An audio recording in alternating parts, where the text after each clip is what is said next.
विद्यार्थियों नमस्कार। भारतीय इतिहास के कुछ विषय भाग 3, इसके अंतर्गत आज हम पढ़ेंगे विषय या अध्याय 9 उपनिवेशवाद और देहात। इसका उपभाग है 1.2 अदा ना किए गए राजस्व की समस्या। जैसा कि हमने पिछले वीडियो में बताया था, बर्दवान जैसी रियासतें जो थी या जमींदारियां थी, इनकी संपत्ति, महल, सब कुछ नीलाम हो गया था। चूंकि ब्रिटिश उपनिवेशवादी शासन हमारे देश में स्तंभरारी बंदोबस्त को लागू कर चुका था और स्तंभरारी बंदोबस्त के अंतर्गत प्रत्येक जमींदार को एक निश्चित राशि निश्चित अवधि के अंदर कंपनी को देनी होती थी। यदि वो उस राशि को नहीं दे पाता था तो उसकी संपत्ति को नीलाम कर दिया जाता था या बेच दिया जाता था, जिससे संपत्ति को राजस्व की प्राप्ति हो सके। तो आज हम देखेंगे अदा ना किए गए राजस्व की समस्या, अर्थात ये समस्या क्यों प्रकट हो रही थी। केवल बर्दवान ही ऐसी रियासत नहीं थी, इसके अतिरिक्त और भी कुछ रियासतें या और भी कुछ जमींदारियां थीं जिनको बेचा गया। अकेले बर्दवान राज्य की ज़मीनें ही ऐसी संपदा नहीं थी जो 18वीं शताब्दी के अंतिम वर्षों में बेची गई थी। स्तंभरारी बंदोबस्त लागू किए जाने के बाद 75% से अधिक जमींदारियां हस्तांतरित कर दी गई थी। यानी कि जैसे ही स्तंभरारी बंदोबस्त लागू किया गया था तो केवल बर्दवान ही ऐसी रियासत नहीं थी, ऐसी जमींदारी नहीं थी जहां पर वहां की संपत्ति को बेचा गया हो, बल्कि स्तंभरारी बंदोबस्त लागू करने के पश्चात कम से कम 75% ऐसी जमींदारियां थी जिनको बेच दिया गया था या हस्तांतरित कर दिया गया था। ब्रिटिश अधिकारी यह आशा करते थे कि स्तंभरारी बंदोबस्त लागू किए जाने से वे सभी समस्याएं हल हो जाएंगी जो बंगाल की विजय के समय से ही उनके समक्ष उपस्थित हो रही थी। मतलब उनको ये पता था, ब्रिटिश कंपनी के जो अधिकारी थे वो ये मानते थे कि जैसे ही हम स्तंभरारी बंदोबस्त के लागू कर देंगे तो उन समस्याओं का समाधान हो जाएगा जो बंगाल में शासन प्रारंभ करने के पश्चात से ही उनके सामने थी। तो उनके अंदर एक आशा थी हमारी समस्याएं शांत हो जाएंगी। लेकिन हुआ कुछ ऐसा, 1770 के दशक तक आते आते बंगाल की ग्रामीण अर्थव्यवस्था संकट के दौर से गुजरने लगी। मतलब धीरे धीरे जब 1770 तक हम पहुँचे तो वहाँ धीरे धीरे वहाँ की जो ग्रामीण अर्थव्यवस्था थी वो संकट के दौर से गुजरने लगी। और उसका कारण क्या था? संकट के दौर से गुजरने का कारण केवल और केवल ये था कि बंगाल प्रांत में अकाल पड़ने लगा। वहाँ बारिश नहीं होती थी, किसानों की उपज नहीं हो पा रही थी। जब किसानों के पास फसल नहीं होगी तो किसान कैसे अपनी आर्थिक स्थिति को मजबूत कर पाएंगे? तो 1770 तक आते आते बंगाल की ग्रामीण अर्थव्यवस्था पूरी तरह से संकट के दौर से गुजरने लगी, क्योंकि बार बार अकाल पड़ रहे थे, खेती की पैदावार घटती जा रही थी। अधिकारी लोग ऐसा सोचते थे कि खेती, व्यापार और राज्य के राजस्व संसाधन सब तभी तक किए जा सकेंगे जब कृषि में निवेश, यानी कृषि में हम निवेश कर पाएंगे। यानी वो ये मान रहे थे अधिकारी,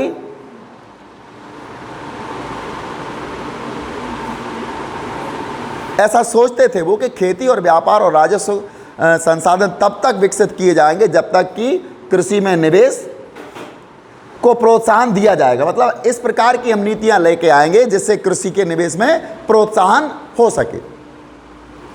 लोगों को इसके लिए हम प्रोत्साहित करें कि अपना धन कृषि में लगाओ, ज़्यादातर कृषि की तरफ जाओ, क्योंकि कृषि ही राजस्व का साधन था। तो उनका एक ही उद्देश्य हुआ करता था, जितने भी किसान हैं वो सब किसान ज़्यादा से ज़्यादा खेती करें, ज़्यादा से ज़्यादा भूभाग पर खेती करें। जब ज़्यादा से ज़्यादा भूभाग पर वो खेती करेंगे तो क्या होगा? उनको ज़्यादा से ज़्यादा लगान प्राप्त होगा, ज़्यादा से ज़्यादा राजस्व प्राप्त होगा। यहाँ यदि हम लगान शब्द का इस्तेमाल करते हैं तो वो भू राजस्व ही है, ध्यान रखना। और ऐसा तभी किया जा सकेगा, मतलब किसानों को निवेश करने के लिए तभी प्रोत्साहित तभी किया जा सकेगा जब संपत्ति के अधिकार प्राप्त कर लिए जाएंगे। मतलब किसानों को संपत्ति के अधिकार दे दिए जाएंगे तभी किसान जाकर के निवेश करेंगे। केवल खेती करने और लगान देने के लिए किसान उसमें निवेश नहीं करेंगे। तो उनको क्या, अंग्रेज अधिकारियों को, कंपनी के अधिकारियों को ये विदित था कि हमें किसानों को ज़्यादा से ज़्यादा लोगों निवेश करने के लिए प्रोत्साहन करना है, और ऐसा हम तभी कर पाएंगे जब उनको संपत्ति के अधिकार दे दिए जाएंगे। राजस्व मांग की दरों को स्थायी रूप से तय कर दिया जाएगा, और साथ ही साथ राजस्व की जो दरें थी उनको भी स्थायी कर दिया जाएगा कि हर किसान को ये पता होना चाहिए कि उसकी राजस्व दर कितनी होगी, उसे कितना देना है। तो पहले से उसी हिसाब से वो कृषि में उत्पादकता बढ़ाएगा। यदि राज्य सरकार की राजस्व मांग स्थायी रूप से निर्धारित कर दी गई तो कंपनी राजस्व की नियमित प्राप्ति की आशा कर सकेगी। उनको एक बात का और खुशी थी इस स्तंभरारी बंदोबस्त से कि यदि राजस्व की मांग निश्चित कर दी गई, जैसे प्रत्येक जमींदारी के लिए निश्चित राजस्व हो गया तो उन्हें कैलकुलेट करने में दिक्कत नहीं आएगी। जितनी भी जमींदारियां होंगी उनसे कंपनी को एक आशा हो जाएगी कि हमको एक वर्ष में कितना राजस्व प्राप्त होने वाला है। और साथ ही साथ उद्यमकर्ता भी अपने पूंजी निवेश से एक निश्चित लाभ कमाने की उम्मीद रख सकेंगे। जो उद्यमकर्ता हैं, उद्योग लगाने वाले हैं, जो अपनी पूंजी का निवेश करने वाले हैं, उसमें वो भी एक निश्चित लाभ प्राप्त कर सकेंगे, क्योंकि अब हर चीज़ निश्चित होने वाली थी स्तंभरारी बंदोबस्त के द्वारा। सबको पता था हमें कितना राजस्व देना है। जब ऐसा हो जाएगा तो उद्यमकर्ता भी एक प्रकार से आश्वस्त हो जाएंगे, निश्चित हो जाएंगे कि उनको कितना पूंजी निवेश से कितना लाभ प्राप्त होने वाला है, क्योंकि राज्य अपने दावे में वृद्धि करके लाभ की राशि नहीं छीन सकेगा, क्योंकि राज्य ने तो पहले से निश्चित कर दिया। क्या होता है, उद्यमकर्ता के यदि लाभ बढ़ जाते हैं तो राज्य कभी ऐसा नहीं कर पाएगा कि हमें, अगर आपको लाभ ज़्यादा है तो हम आपसे ज़्यादा टैक्स लेंगे। पहले से टैक्स निश्चित थे तो उद्यमकर्ताओं को ये विश्वास हो गया कि अब हम निवेश से एक निश्चित लाभ कमा पाएंगे, क्योंकि राज्य अपनी आवश्यकता के अनुसार कभी भी राजस्व को बढ़ा नहीं पाएगा, वो पहले से ही निर्धारित हो गया। अधिकारियों को यह आशा थी कि इस प्रक्रिया से छोटे किसानों, जिनको यौमन और धनी भूस्वामियों का, यानी छोटे किसानों को यौमन और धनी भूस्वामियों का एक ऐसा वर्ग, छोटे किसानों को उस समय यौमन कहा जाता था, और धनी भूस्वामियों का एक ऐसा वर्ग उत्पन्न हो जाएगा जिसके पास कृषि से, यानी कृषि में सुधार करने के लिए पूंजी और उद्यम दोनों होंगे। मतलब अंग्रेज अधिकारियों को ये विश्वास हो गया था कि इस व्यवस्था से, स्तंभरारी व्यवस्था से दो प्रकार के किसान हो जाएंगे, छोटे किसान हो जाएंगे और बड़े किसान हो जाएंगे। दो प्रकार के किसान इससे उत्पन्न हो जाएंगे, और दोनों ही भूस्वामी बन जाएंगे, क्योंकि भूमि तो देनी थी, धन का तो अधिकार उनको देना ही था। इस प्रकार एक ऐसा वर्ग उत्पन्न हो जाएगा जिसके पास कृषि में सुधार करने के लिए पूंजी और उद्यम दोनों होंगे। वो भूमि में सुधार किसके द्वारा करेगा? पूंजी के द्वारा और उद्यम के द्वारा। उद्यम भी कर पाएगा और पूंजी लगा पाएगा। इस प्रकार दो वर्ग उत्पन्न हो जाएंगे। उन्हें यह भी उम्मीद थी, किनको? ब्रिटिश ईस्ट इंडिया कंपनी के अधिकारी को यह भी उम्मीद थी कि ब्रिटिश शासन से पालन पोषण और प्रोत्साहन पाकर यह वर्ग कंपनी के प्रति वफादार बना रहेगा। मतलब छोटे किसान और बड़े किसान, ब्रिटिश कंपनी से उनका पालन पोषण हो रहा है, क्योंकि ब्रिटिश कंपनी ने तो उनके अधिकार निश्चित कर दिए हैं, राजस्व निश्चित कर दिया है, इससे वो उसके लिए प्रोत्साहित हो रहे निवेश के लिए, उनके लाभ बढ़ेंगे तो वो समझेंगे कि कंपनी हमारा पोषण कर रही है, तो ऐसे लोग कंपनी के प्रति वफादार भी हो जाएंगे। लेकिन समस्या यह पता लगाने की थी कि वे कौन से व्यक्ति हैं जो कृषि में सुधार करने के साथ साथ राज्य को निर्धारित राजस्व अदा करने का ठेका ले सकेंगे। अब समस्या एक बात की थी कि वो कौन से व्यक्ति हैं कि जो कृषि में सुधार करने के साथ साथ राज्य को राजस्व देने में या राजस्व अदा करने का ठेका ले सकेंगे। उन व्यक्तियों की तलाश की जानी थी, उन व्यक्तियों को ढूंढना था कंपनी को कि जो कृषि में भी सुधार करें, कृषि में अधिक से अधिक पूंजी निवेश करें, और पूंजी निवेश करने के बाद उस कृषि की उत्पादकता बढ़ाएं, और इन सब को करने के बाद जो राजस्व प्राप्त होगा वो राजस्व कंपनी को अदा कर सकेंगे। वो ऐसे कौन से व्यक्ति होंगे? उन व्यक्तियों को खोजने की समस्या कंपनी के सामने थी। कौन लोग होंगे जो ठेका लेंगे प्रत्येक जमींदारी का? कंपनी के अधिकारियों के बीच परस्पर लंबे वाद विवाद के बाद बंगाल के राजाओं और तालुकेदारों तथा स्तंभरारी बंदोबस्त लागू किया गया। मतलब बहुत दिनों तक ऐसी चर्चाएं चलती रही कंपनी के अधिकारियों के बीच, तालुकेदारों के बीच और जमींदारों के बीच। बहुत दिनों तक इस प्रकार की चर्चाएं होती रहीं, राजस्व कितना निर्धारित किया जाए, कहाँ निर्धारित किए, मतलब स्तंभरारी बंदोबस्त का पूरा स्ट्रक्चर तैयार करते रहे और बहुत सारी चर्चाएं होती रहीं। और इन चर्चाओं के निष्कर्ष के परिणाम स्वरूप ही बंगाल में स्तंभरारी बंदोबस्त लागू कर दिया गया।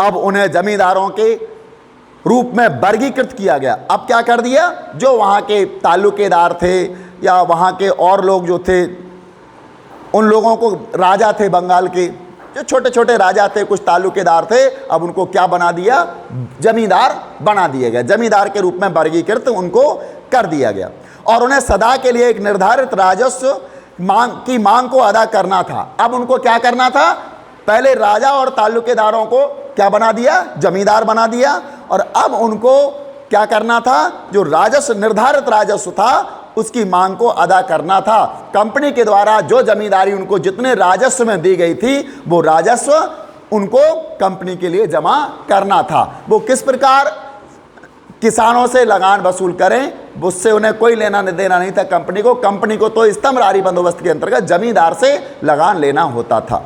जमींदारियां बड़ी बड़ी भी थी, 300 गांव, 200 गांव, इस प्रकार की जमींदारियां होती थी। अब इतने गांव की जमींदारी को जो तालुकेदार और राजा थे उनको जमींदार नाम से संबोधित किया गया। वो इतने बड़े बड़े क्षेत्र से लगान वसूल करते थे और कंपनी को अदा करना था, ये उनका कार्य था।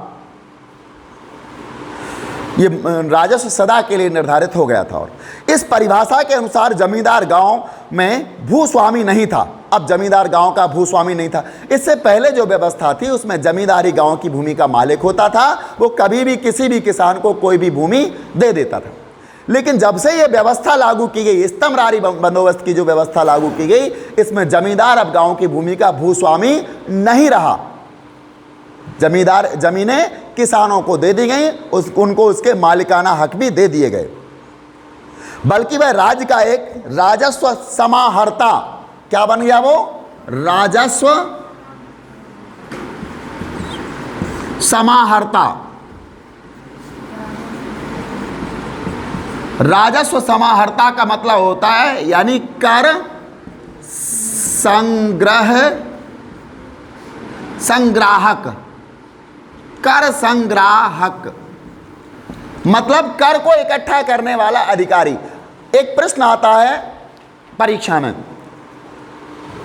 स्तंभरारी बंदोबस्त के अंतर्गत या ब्रिटिश उपनिवेशवाद के अंतर्गत कर इकट्ठे करने वाले या कर संग्रह करने वाले अधिकारी को कहा जाता है, और 4 ऑप्शन दे दिए जाते हैं।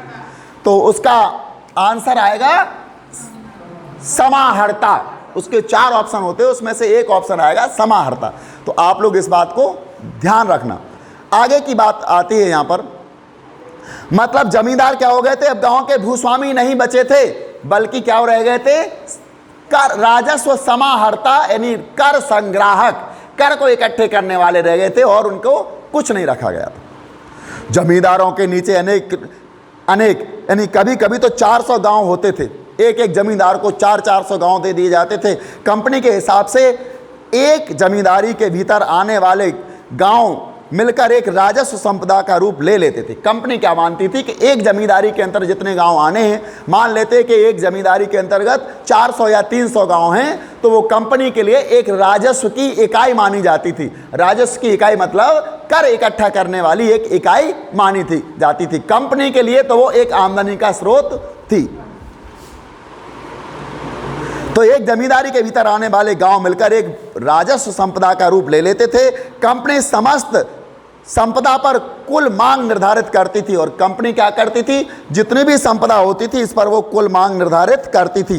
तदोपरांत यानी इसके पश्चात जमींदार यह निर्धारित करता था कि भिन्न भिन्न गांवों से राजस्व की कितनी मांग पूरी करनी होगी।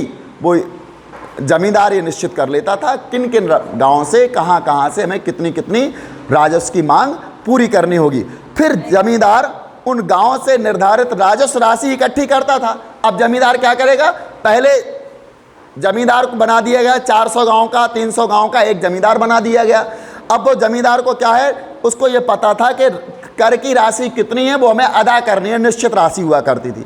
इसके बाद जमींदार क्या करता था, निर्धारित करता था कि भिन्न भिन्न गांवों से राजस्व की कितनी कितनी हमें मांग की पूर्ति कहाँ कहाँ से करनी है, और फिर जमींदार उन गांवों से निर्धारित राजस्व राशि इकट्ठा करता था। जमींदार से यह अपेक्षा की जाती थी कि वह कंपनी को नियमित रूप से राजस्व राशि अदा करेगा। जब पैसा किसके पास आ गया राजस्व का, जमींदार के पास, तो कंपनी ये आशा करती थी कि अब वो राशि लेकर के कंपनी को जमा कर देगा, और यदि वह ऐसा नहीं करेगा तो उसकी संपदा नीलाम की जा सकेगी। यदि वो किसानों से कर इकट्ठा करने के बाद कंपनी को अदा नहीं करता है तो उसकी संपत्ति को बेच दिया जाएगा, नीलाम कर दिया जाएगा, जिसका उदाहरण वर्धमान की संपत्ति की नीलामी थी या वर्धमान की नीलामी थी। आप लोगों ने अब पिछले उस वीडियो में देखा था वर्धमान की नीलामी। तो इसके बाद अगला पॉइंट होगा 1.3 राजस्व राशि के भुगतान में जमींदार क्यों चूक करते थे।